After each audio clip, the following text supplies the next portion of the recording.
തൃശൂർ ഇരിങ്ങാലക്കുട പടിയൂർ ഇരട്ടക്കൊലപാതക കേസിലെ പ്രതി പ്രേംകുമാറിന്റെ മൃതദേഹം തിരിച്ചറിഞ്ഞ തൃശൂർ റൂറൽ പോലീസ്.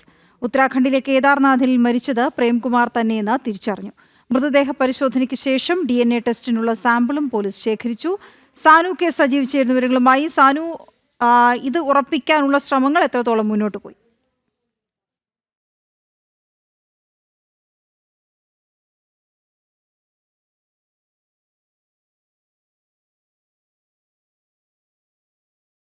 തൃശൂർ ഇരിങ്ങാലക്കുട പടിയൂർ ഇരട്ടക്കൊലപാതക കേസിലെ പ്രതി പ്രേംകുമാറിനെയാണ് കഴിഞ്ഞ ദിവസം കേദാർനാഥിൽ മരിച്ച നിലയിൽ കണ്ടെത്തിയത്. മൃതദേഹം തിരിച്ചറിഞ്ഞിട്ടുണ്ട് തൃശൂർ റൂറൽ പോലീസ്. അതിനുശേഷം ഉത്തരാഖണ്ഡിലെ കേദാർനാഥിൽ നിന്ന് ഈ മൃതദേഹ പരിശോധനയ്ക്ക് ശേഷം DNA ടെസ്റ്റിനുള്ള സാമ്പിളും പോലീസ് ശേഖരിച്ചുള്ള നടപടിക്രമങ്ങളുമായി മുന്നോട്ട് പോവുകയാണ്. സാനു, എന്താണ് ഇനിയുള്ള നടപടികൾ?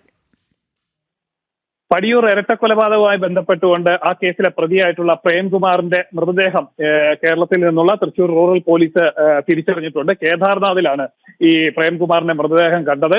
അതായത് കഴിഞ്ഞ ദിവസം ഇത്തരത്തിൽ മൃതദേഹത്തിൽ നിന്ന് കിട്ടിയ ആധാർ കാർഡിൽ നിന്നും വിവരങ്ങൾ ശേഖരിച്ചുകൊണ്ട് ഉത്തരാഖണ്ഡ് പോലീസ് പ്രേംകുമാറിന്റെ കുടുംബാംഗങ്ങളെ വിവരം അറിയിച്ചിരുന്നു. ഇതുമുടക്കം മൃതദേഹം അവിടെ കണ്ടു എന്നതടക്കമുള്ള കാര്യങ്ങൾ അറിയിച്ചുകൊണ്ട് പ്രേംകുമാറിന്റെ മകളെയാണ് ബന്ധപ്പെട്ടിരുന്നത്. എന്തായാലും കേദാർനാഥിൽ കേരള പോലീസ് എത്തുകയും മൃതദേഹം തിരിച്ചറിയുകയും ചെയ്തിട്ടുണ്ട്. തുടർന്ന് DNA പരിശോധനയ്ക്കുള്ള സാമ്പിളുകളുമായിട്ട് പോലീസ് കേരളത്തിലേക്ക് മടങ്ങുന്ന ഒരു സാഹചര്യമാണുള്ളത്. എന്തായാലും ആദ്യഘട്ടത്തിലൊന്നും ഇത് പ്രേംകുമാർ ആണെന്ന് സ്ഥിരീകരിക്കാൻ ഈ വിവരങ്ങളൊക്കെ കിട്ടിയപ്പോഴും ഈ പോലീസ് തയ്യാറായിരുന്നില്ല. ആദ്യ കൊലപാതകം, അതായത് ആദ്യ ഭാര്യയായിരുന്ന പ്രേംകുമാറിന്റെ ആദ്യ ഭാര്യയായിരുന്ന വിദ്യയെ കൊലപ്പെടുത്തിയ കേസിലും ഈ അന്വേഷണ സംഘത്തിന്റെ ശ്രദ്ധ തിരിക്കാൻ വേണ്ടി ഇത്തരം പല പരിപാടികളും അല്ലെങ്കിൽ ഈ ആത്മഹത്യ ചെയ്തു എന്നടക്കമുള്ള കാര്യങ്ങളൊക്കെ പോലീസിനെ അല്ലെങ്കിൽ അന്വേഷണ സംഘത്തെയൊക്കെ ധരിപ്പിക്കുന്ന ഒരു നടപടി പ്രേംകുമാറിന്റെ ഭാഗത്തു നിന്നുണ്ടായിരുന്നു.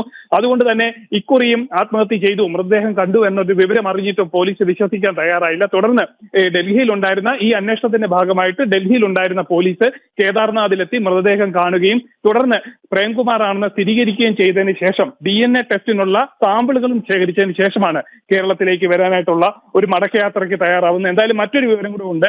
പ്രേംകുമാറിന്റെ കുടുംബാംഗങ്ങൾ പ്രേംകുമാറിന്റെ മൃതദേഹം സ്വീകരിക്കാനായിട്ട് ഒരുക്കമല്ല എന്നൊരു കാര്യവും പോലീസിനെ അറിയിച്ചതായിട്ടാണ് ഒരു സൂചന നമുക്ക് ലഭിച്ചിട്ടുള്ളത്. വീണ.